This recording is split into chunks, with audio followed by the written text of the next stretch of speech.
Hello and welcome to OEIncubator Executive Summaries. Today's book was released earlier this year from American author and host of Side Hustle School, Chris Guillebeau. Side Hustle is a great book that can teach you the practices and mentalities required to turn your spare time and hobbies into a source of income. It's also one of the best books you can look into as someone who's considering jumping into the world of being an entrepreneur, as it gives you a great transition between working full-time and having a business that pays you well enough to no longer need that job. We're going to focus on 5 specific lessons of the many of Chris's book. These are the necessity of the side hustle, how to identify the best side hustles, how to pitch well to your customers, what you need to get started, and finding what works. So let's get to it. Number 1, the necessity of a side hustle. Your father or your grandfather might have grown up in a world where we can get a job and it's a job for life. But that mentality is dying out quickly in the Western world. Even good employees can find themselves playing musical chairs, jumping from company to company. This is why a side hustle is such an important thing in this day and age. When you have a side hustle, you have a secondary source of income, which is great for putting away into savings or buying that extra bottle of wine when you go out, but it's also a great fallback for when you're between jobs, and if done right, can provide a form of financial freedom that anyone can attain. Ideally, a side hustle should be a profitable business venture that operates alongside your employment or other paid work. So invest the minimum time, effort, and money into creating and keeping your side hustle going. An example from the book is of a construction manager who, starting out as a hobby, was writing reviews for fish tanks and fish tank components. He left little referral links at the end of his work, figuring that he could make a decent dollar from them, and ended up receiving a payment a month or two later of over $300. To this day, he's still earning $700 a month from his old reviews and referrals. Think about how much time, effort, and money it'd take you to write a review for something you're passionate about.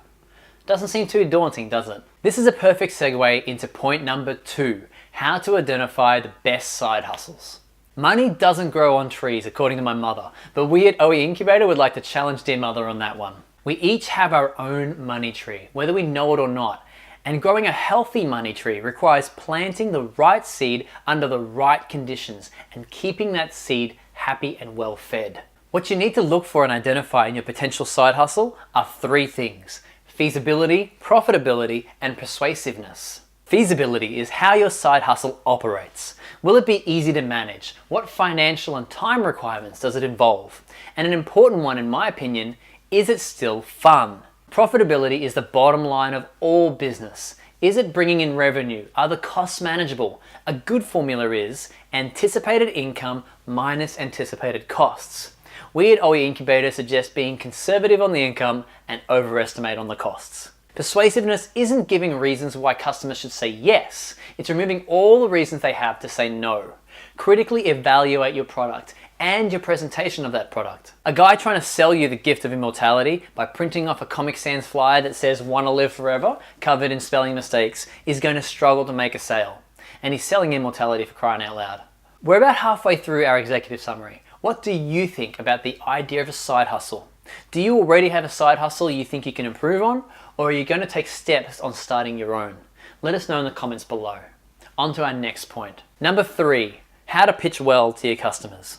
For this, let's dive straight into another example. Jake earns upwards of $5,000 a month from giving out guitar lessons. Now there's thousands of music teachers out there, so why does Jake get so much more attention and business than them? Well, Jake has a better pitch, and we're not talking harmonic frequencies. The offering you make to people involves a promise, a pitch, and a price. Jake's promise, as worded in the book, was the most awesomest guitar lessons ever. And according to his paycheck, Jake delivers. Jake's pitch, as worded in the book, was: the typical goal is to have fun, first and foremost, as well as learn the instrument, all while maximizing efficiency so we meet your goals. Jake's price was a call to action, where he encouraged potential customers to call today to find out more. There's plenty of other things you can do to better your pitch, which involves knowing your product's purpose and knowing how to best sell that to people. Another example is a dog walker who sold her pitch tapping into clients' emotions. Her pitch was simple: leave your dog with me and he'll feel loved and cared for. Beautifully simple as well as subtle enough to remind people that dogs aren't feeling loved and cared for while being left home alone. Number 4, what you need to get started. Number 4 involves 4 elements that every side hustle needs to work in this digital age. Firstly, a website. It's no surprise that online businesses work really well, and your website can be where the majority of your business is initially qualified. It'll be your online storefront. Secondly, social media profiles. Your side hustle doesn't need to be on Twitter, Pinterest, Tumblr, MySpace, and Vimeo, but it should exist somewhere. Pick one or two of the most popular platforms for your target audience and set up shop. Third, a payment system. Just as a storefront is being replaced by a website, your cash register will be replaced by a payment system. Having something set up, be it an online shopping cart, an e-commerce plugin, or a PayPal account with invoicing, will allow you to effectively start bringing in money. Finally, you need a scheduling tool. Your time is valuable, so time management is a critical aspect.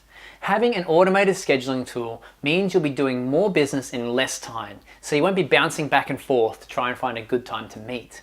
And finally, main point number 5, finding what works.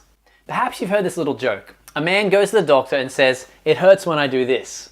And the doctor tells him, "Then don't do that." That's the essence of this point. Looking at your side hustle, you should try and keep track of what's working and what doesn't. And when you find what works, do more of that. Let's say pictures of your products are getting a ton of exposure, but your articles are getting completely ignored. Our dear doctor would tell us to post more pictures of products and less articles. If your product has reached a stage where it's making a bit of money but hasn't completely gained traction in the market, it's a good idea to look at your metrics. What are your costs like? What are your profit margins? What is your product's target market and current reach in that market? How much time are you investing? Find the areas that are hurting you and make changes.